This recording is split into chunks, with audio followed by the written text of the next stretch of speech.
on dreams.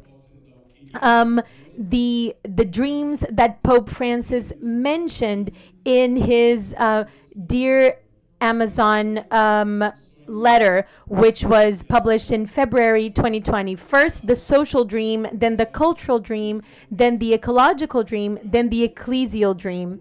So, because we are this network of universities to the care of the common home, it's almost like a tent, not really a home. We are thinking about the ecclesial dream as the community dream. So I believe that today we are going to center this, and I would like to start this assembly considering our focus on the community. The community is what the ecclesial means. The ecclesial perspective means that it's open for all. And what is also important is for us to understand what a community is. We talk a lot about community and we use this word frequently, but what is it exactly? And I think that a community is different from a club, because a club is when different people come together. Everyone brings their own power or something of themselves. And together, a club here in Rio, we have very strong clubs like Flamengo, Fluminense, Botafogo. These are the clubs. They are, strengths gathered. We're together. We have our little club cards, and we're part of that club. And a club is something beautiful. It's human. It's vibrant, but it's not necessarily a community. A club gathers strength, but the community is a place where everyone gives something up. True community means that all of us are removing part of ourselves to give room to what is common to all of us. And the challenge and the dream that we want to make true is to consider this community dynamics. Means that community needs hope. Therefore, the community will come when all of us renounce a part of ourselves, maybe even given up some of the good things, so that something new comes out of this, and so that the community can start existing. So this is a welcoming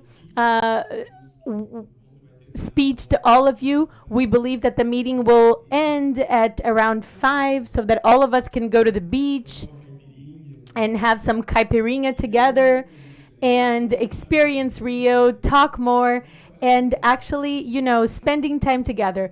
We're going to work a lot in the morning and in the afternoon, but after that, you can experience things. Welcome to Rio. Welcome to PUC. Remember the experience. Let us live this experience with intention, and remember that Francis dreams for the Amazon and to the world. Amazonizar means creating a community, and this community is starting because we are renouncing on our schedules so that we can be here. So I would like to wish all of you a great time, and so that we can work on this experience, organizing hope in community. May all of you be very happy, and may you feel at home. And PUC Rio is a university that is part of this network, and this is your home. Please feel welcome, and welcome to all of you.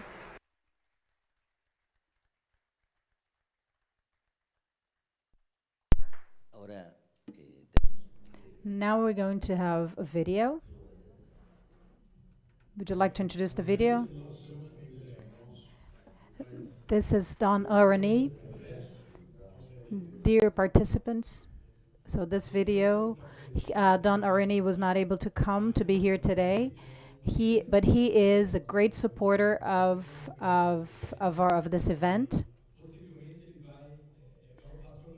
He is a very dedicated shepherd. He has many different communities that he supports, so he was not able to be here today, but he sent this video to to address us.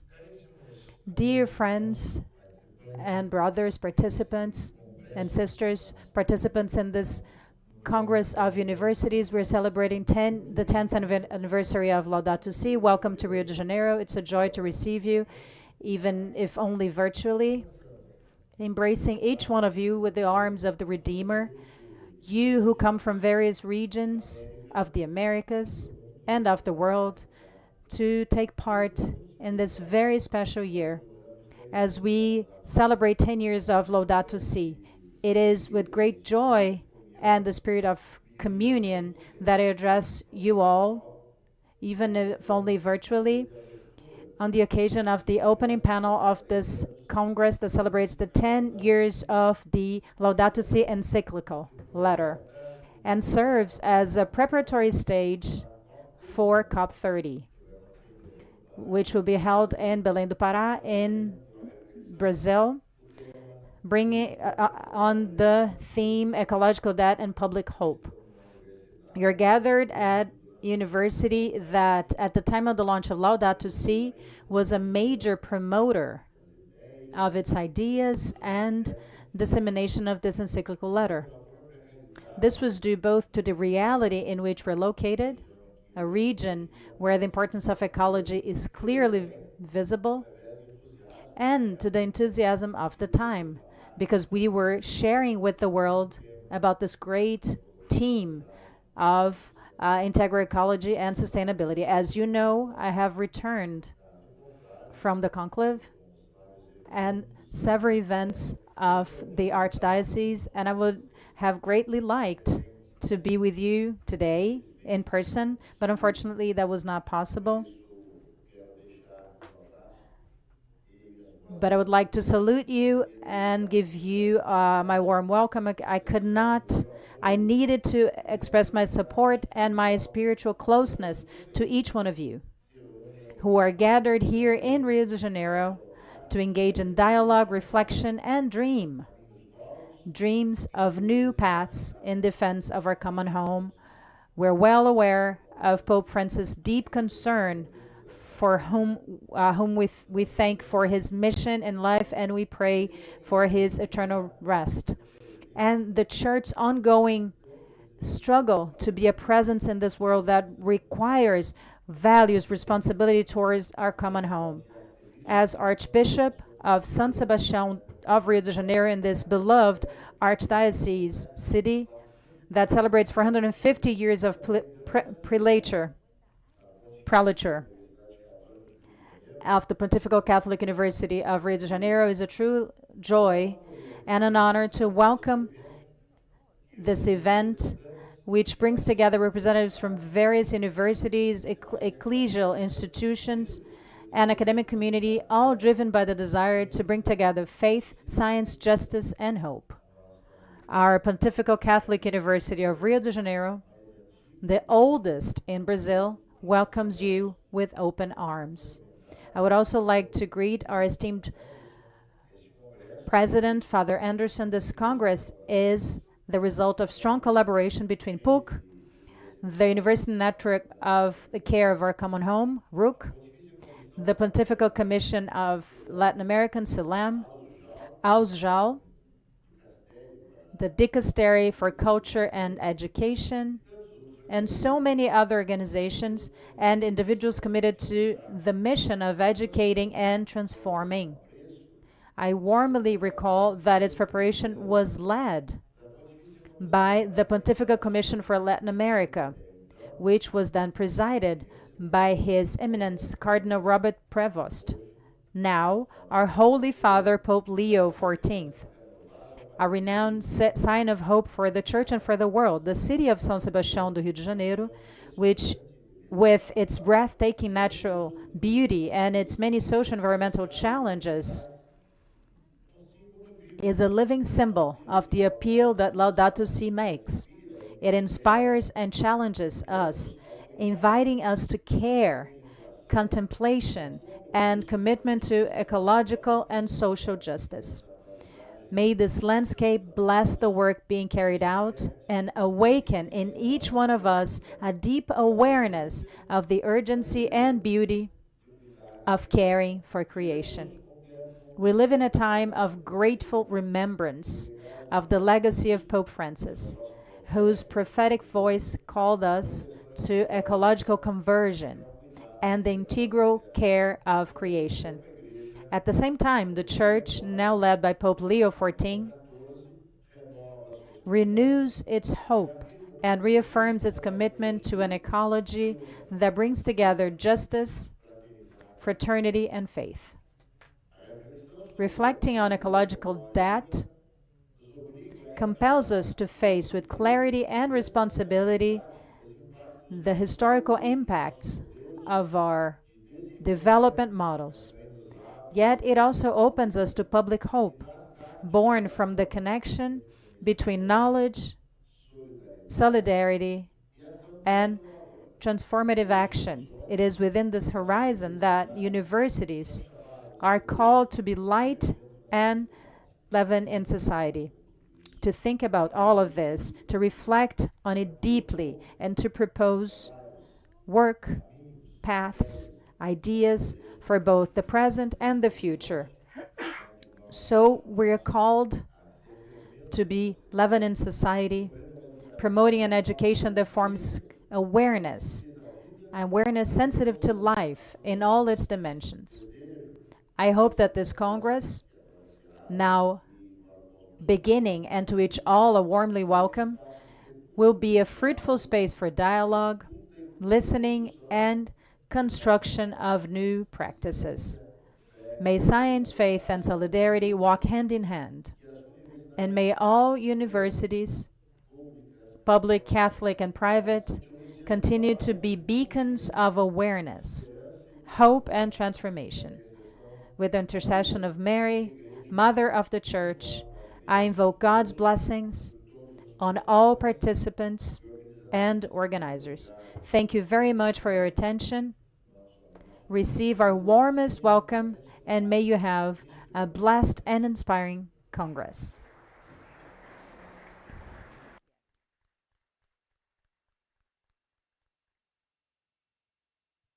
Ahora le vamos a ceder.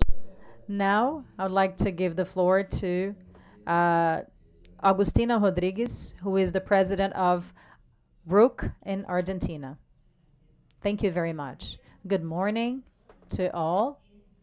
It's an honor for me as president of RUC to open this Congress. I would like to thank the Pontifical Catholic University of Rio, its president, Anderson Pedrosa, and all of his team, and all the institutions that made this Congress happen. This Congress, which we devised as a celebration for the 10 years of Laudato Si,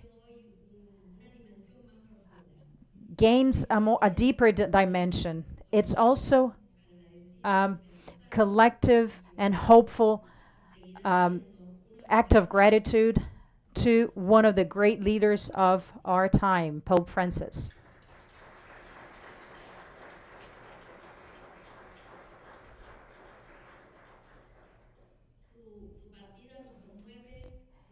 His death moves us. His words will continue to be inspiration for those who believe in another way of dealing with the earth, of caring for the earth. Is not only necessary but urgent. We listen with hope to the words of new Pope Leo XIV, who made the commitment of building bridges between people, generations, and knowledge. This powerful message also summarizes our main goal, building bridges between cultures, generations, and times. More than ever, we need to realize hope, as Pope Francis said. We need to organize hope in our universities, and this is in Laudato Si and in Laudato Deum. And from my point of view, there are three plans of responsibility. I believe that we have this responsibility, universities have. So within our universities, on the one hand, Laudato Si proposes to work in interdisciplinarity. The hardest, the dialogue between sciences is very important.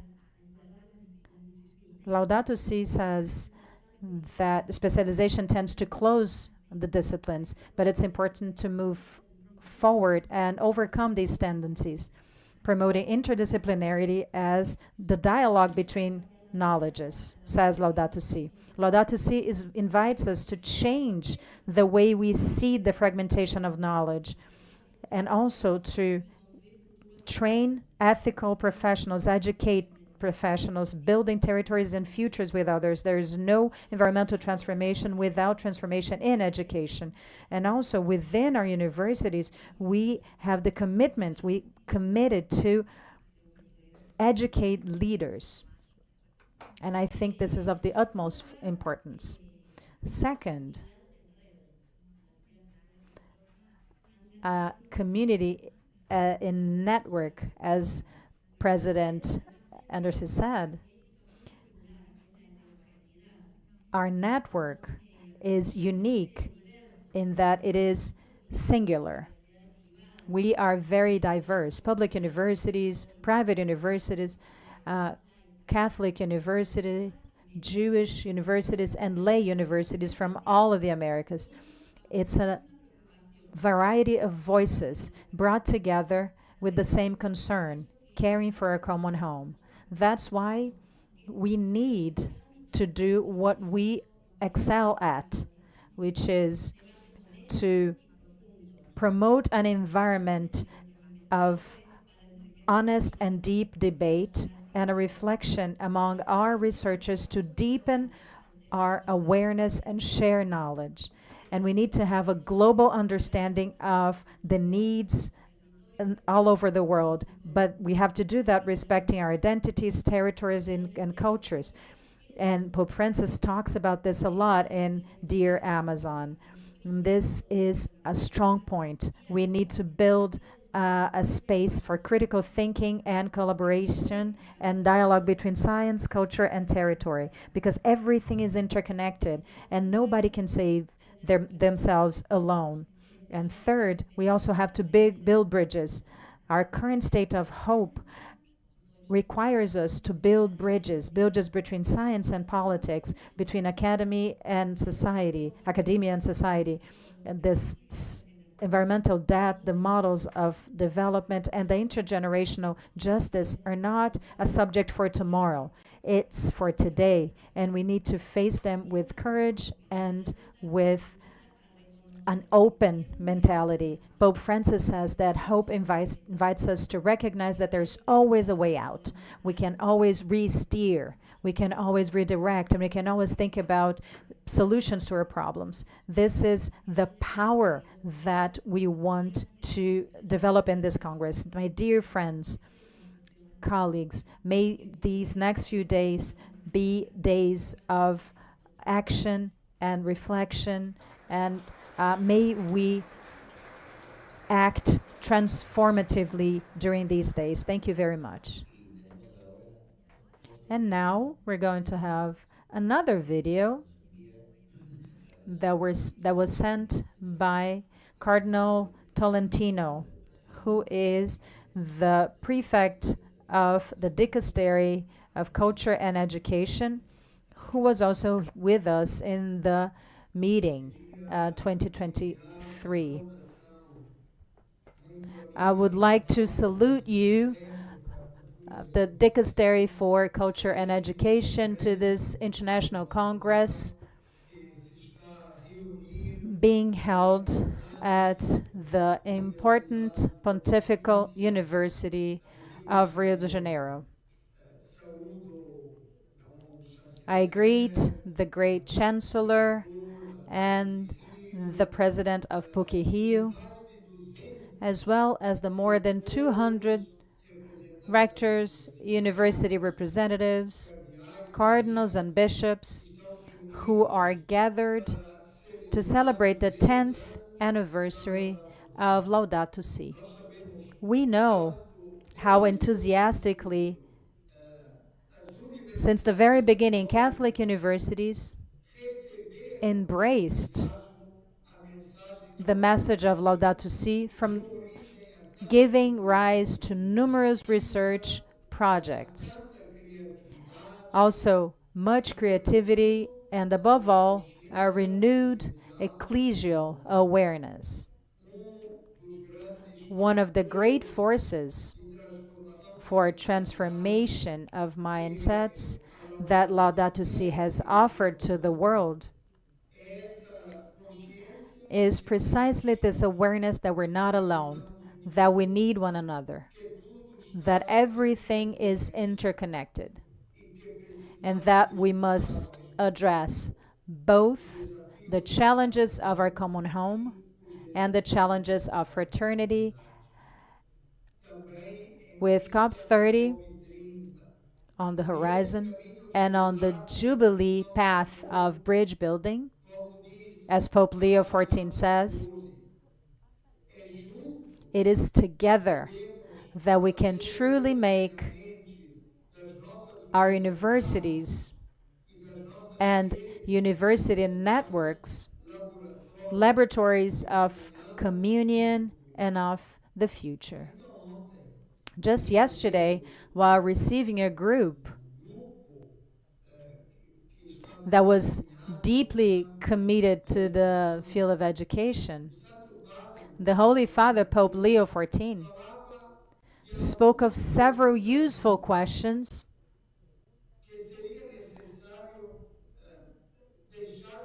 that should resonate within our reflections. These questions are essentially three, and I would like to share them with this important assembly. And I'd like to do that as a way for us to connect to the figure of Peter, of Pope Leo. The first question is the following: what are, nowadays, the most important challenges we face? A university is not an ivory tower. It's not a bubble apart from reality. The university is involved in the major processes of reflection, innovation, ethical qualification, and the pursuit of justice in our societies. Only in this way can the Catholic identity be truly reflected. So the first question is about listening. What are the most pressing challenges today? The second question is, what values should we promote? And this is also a question that should invite us, that should unite us, because we pass knowledge, projects, and ideas. But we know that all of this, without values, is nothing, is insufficient. That is why we need to agree on the fundamental values that we must transmit. And then there is the third useful question recalled by Pope Leo XIV. What are the resources we can count on? What are the challenges? What are the values? And what are the resources? One resource I can promptly identify is a shared response to the Holy Father. One value is being together. One value is the ability of being together, bringing together 200 different universities. One value is the experience of the mysticism of the world. For truly, unity brings about hope. Unity makes us artisans of peace, of dialogue, bearing witness that it is possible to overcome the culture of polarization and division.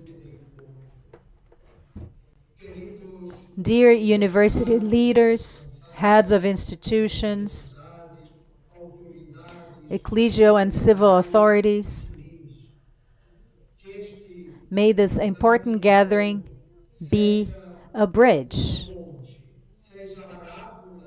a parable of a bridge that we build together and offer to the present as a gift, a contribution from universities to the future. From the universities to the future. Thank you very much to all of you.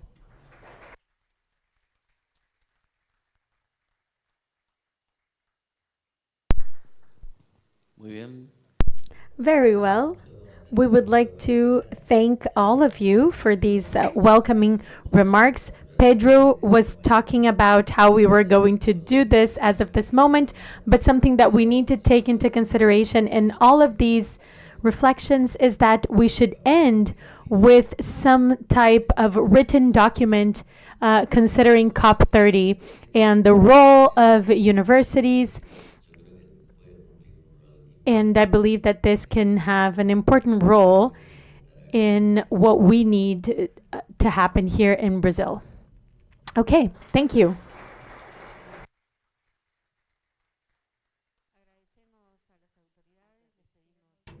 We would like to thank all of you, and now we would like to invite Jorge Calzone, the president of the National University of Avellaneda, Argentina, and president of UDUALC, and Roman Pardo from the Episcopal Conference of Spain. Please come to the floor with Alberto Molina from Uncuyo. He will be the moderator. We need another chair here on the stage. Please.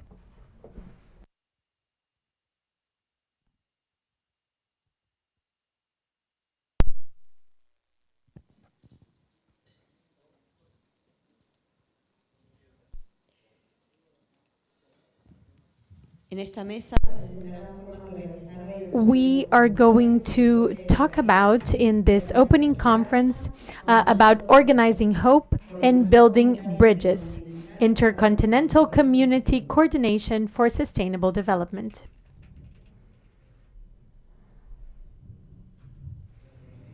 Well, good morning. Good morning to all.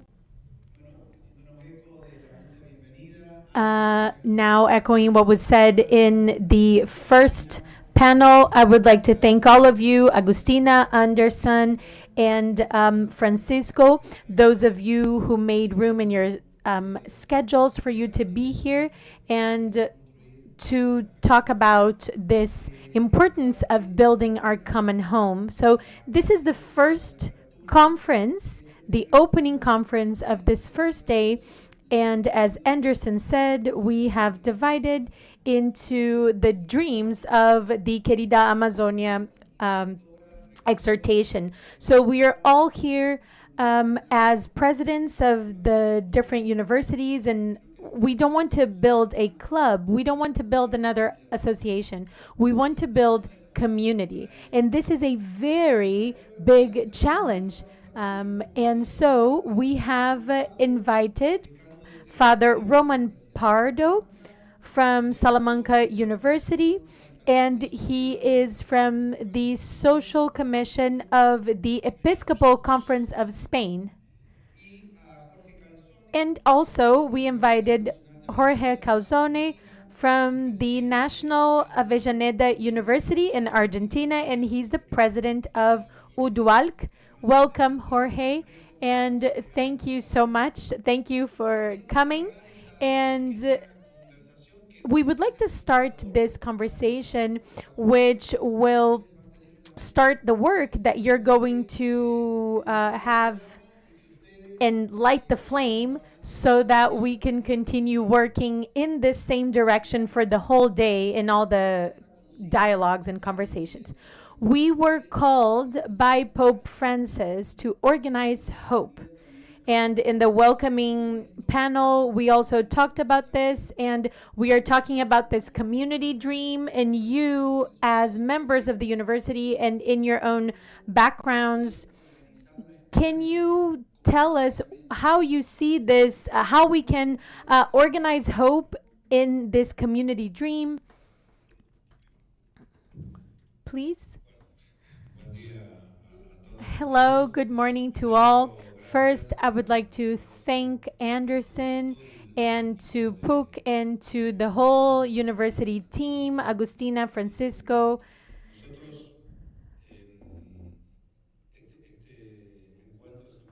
This meeting started at Tierra del Fuego, and we thought about this meeting, and there were a few things that happened. We lost Pope Francis. Now we have Pope Leo XIV, but the central matter is, and we have talked about this after Pope Francis's passing, which was how can we remain in his legacy? And we have a challenge as RUC to really keep his legacy, which is not something simple. It is very complex indeed. And the meeting that we had in Rome in 2023 that was called Organizing Hope, this was something that he liked. And all of us, we were grateful to the person who was the intellectual author of this expression. And the title of this conversation was related to the community, right? The organized community. So what is an organized community? Well, in each one of our universities, we see this, and we always say that the subject of right is the student. The identity is related to those who graduate, and they are the heart. So these are the three languages that Pope Francis said. Thinking, feeling, and doing, they are there. We need to think starting from the teaching practice, feeling everything that is happening in this community, and training students so that they can transform and change reality. And this is a challenge that we have to talk about all these things. And of course, if we have a clarity of the concept of what the community, the organized community means, then we are able to bring this here and bring something else or not continue to do so. And so how can we make RUC come to its potential with the legacy of Pope Francis and with everything that Pope Leo XIV is going to charge us with? And I believe that if we do this, we will be able to build this. It's not something static, it's something dynamic that we need to continue building. So this is a hope, and we will continue building this dream, and in the culture that we are celebrating here, we will be able to do so. Very well. Well, actually, we are going to repeat ourselves, I think, but let me share with you some things that will improve and just give us more things to think about. And as we have said before, the organized community in considering hope is something difficult. Of course, the first thing that we need to do to be a community that wants to be organized and well organized is being aware of the problems, because hope is is something hard. So the poet said that men need to trust each other, and since many times we are selfish, we don't help each other and we don't support ourselves and support each other. And a heart is always seeking another heart.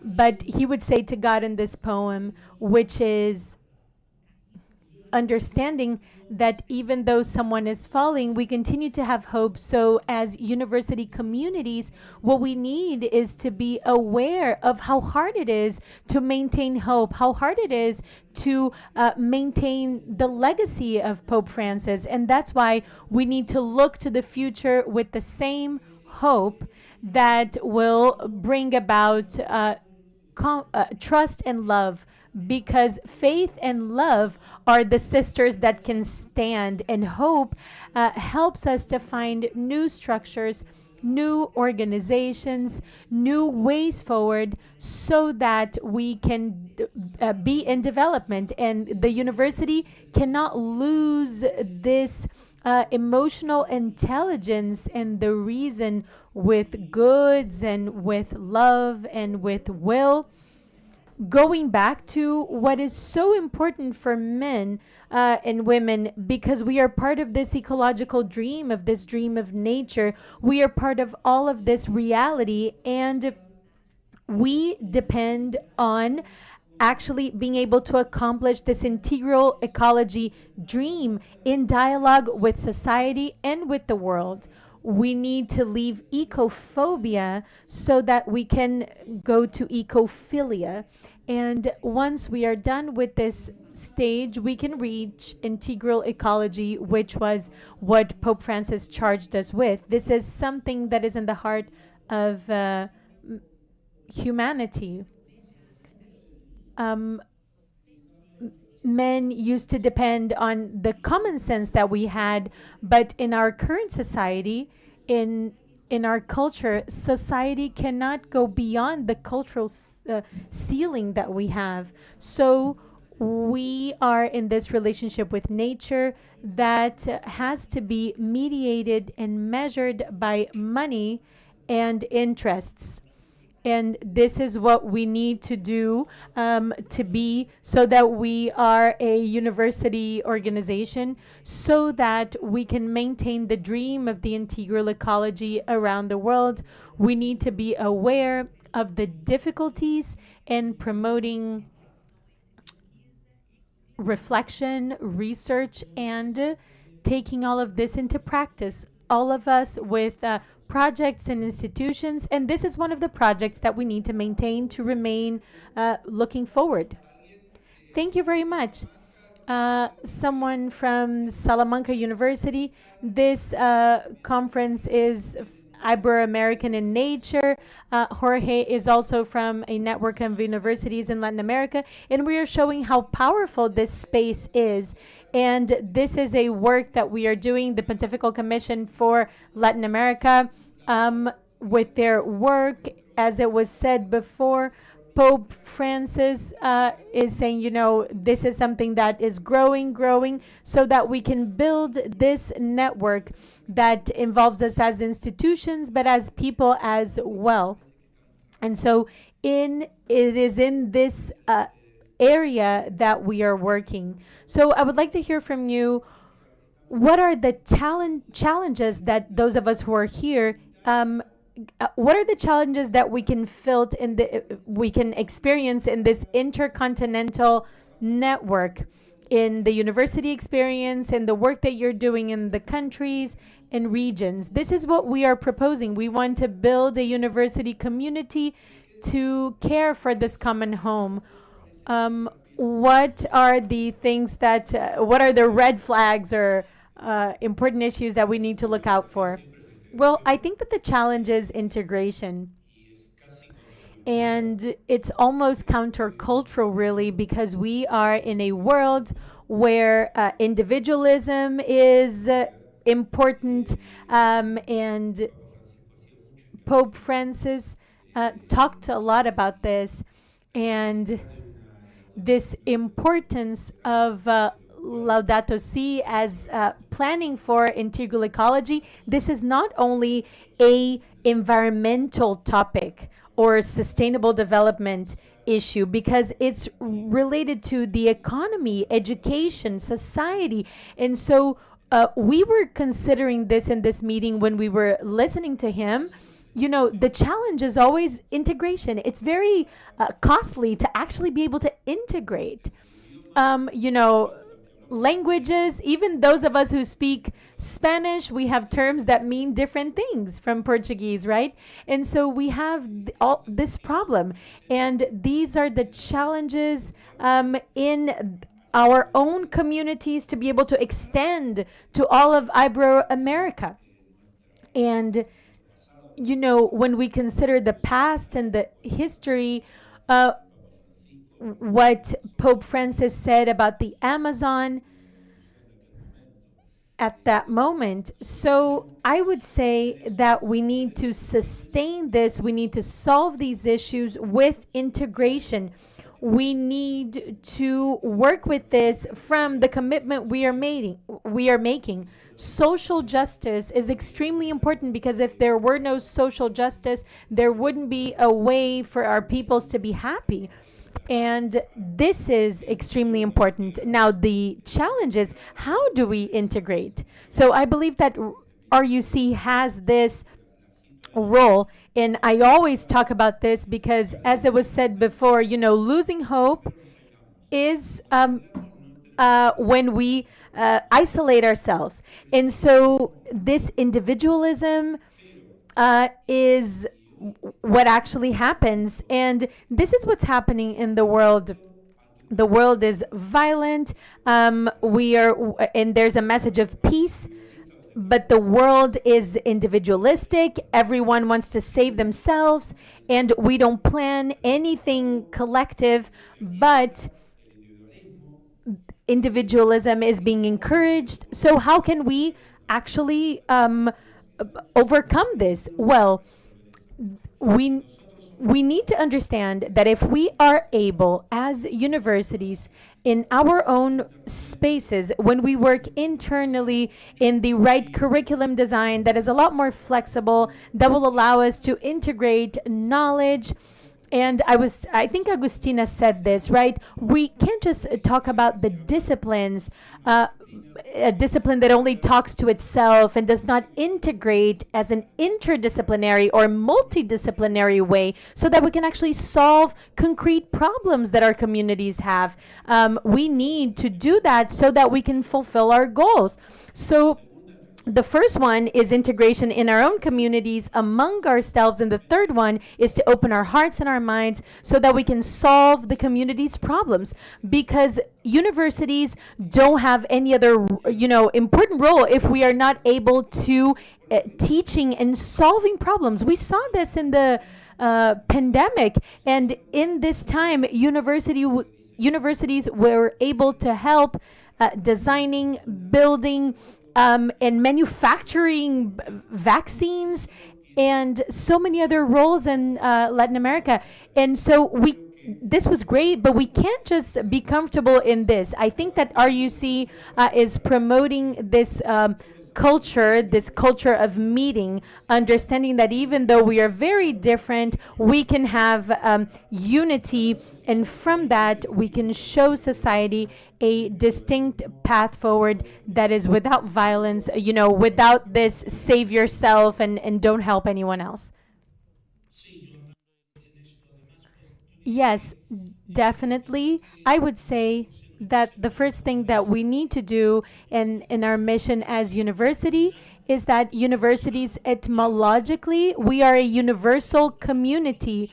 We are those who have to be involved in rational dialogue, because what we do have and understand is that this world that we have from theology, it started from love, and there's a significant structure that I can understand, and if I can understand, I can reflect on it, I can research it, and that's where we also find our ethical relationship regarding the transcending and the spiritual and the other beings, and also regarding the whole of creation. And from the point of view, that's the theology of creation.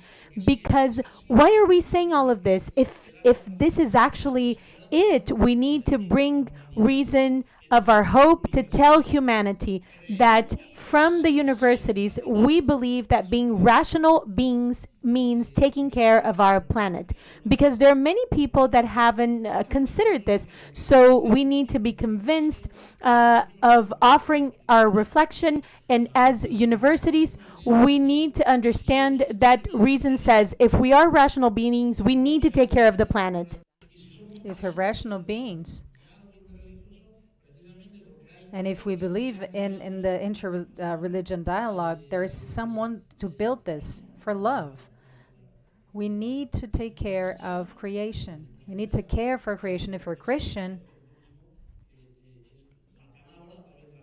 we need to fight for a Christ-centric approach. University has this mandate not only to reflect on, but also universities have a mission, and we are called for, and we have, we need to, we can't be isolated into groups. In Spain, we like to say that it's like a greenhouse,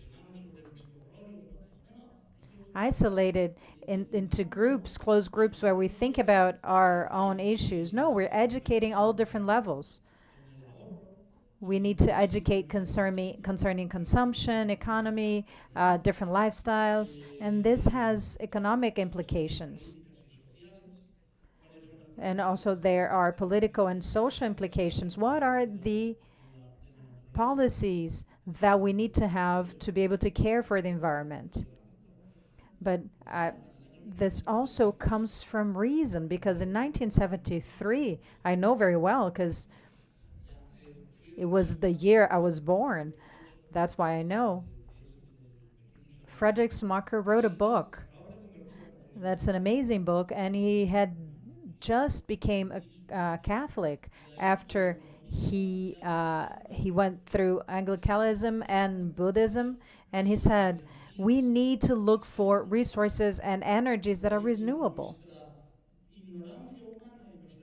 Because in our ignorance, in our human ignorance, we are eliminating resources. We're using up resources as if it were income. We're consuming capital. This goes against reason. So we have this possibility of educating, and if we consider the mission of the church, then I wouldn't have to say anything else.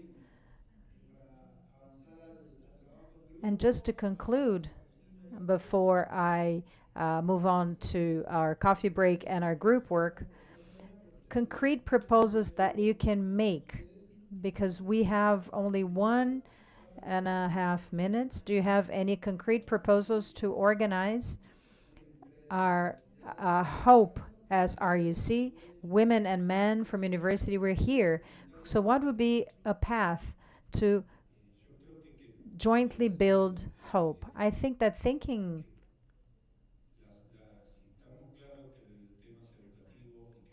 if it's clear that the issue is an educational issue, and to help solving the problem we need resources, and that's an issue that we have in many different countries, I think we need to consider how important it is, and Pope Francis talked about this in the Jubilee.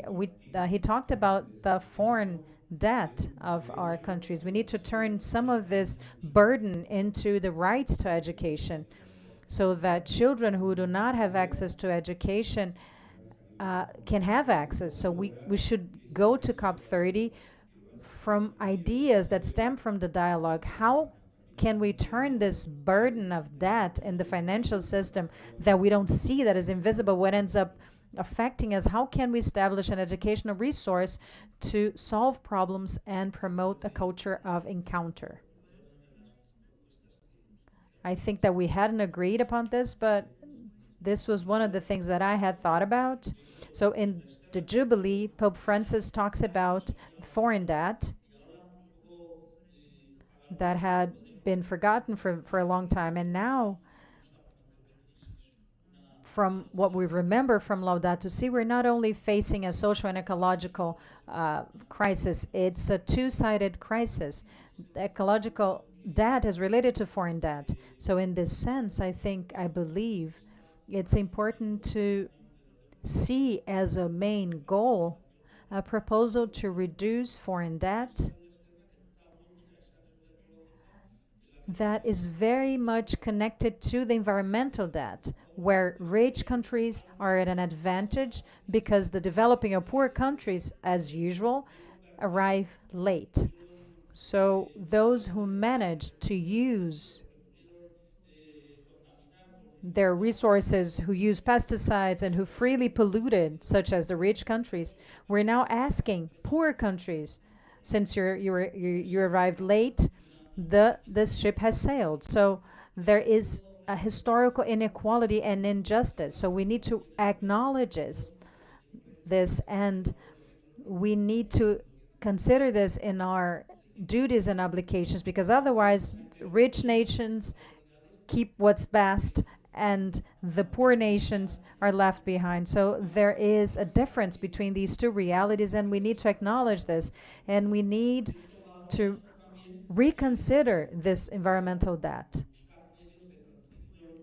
And this walks hand in hand with looking for ways for a just energy transition that this distributes or shares this cost, the cost for of finding renewable energy. I believe that we're very far from this, but the utopia of university is what is asked of us.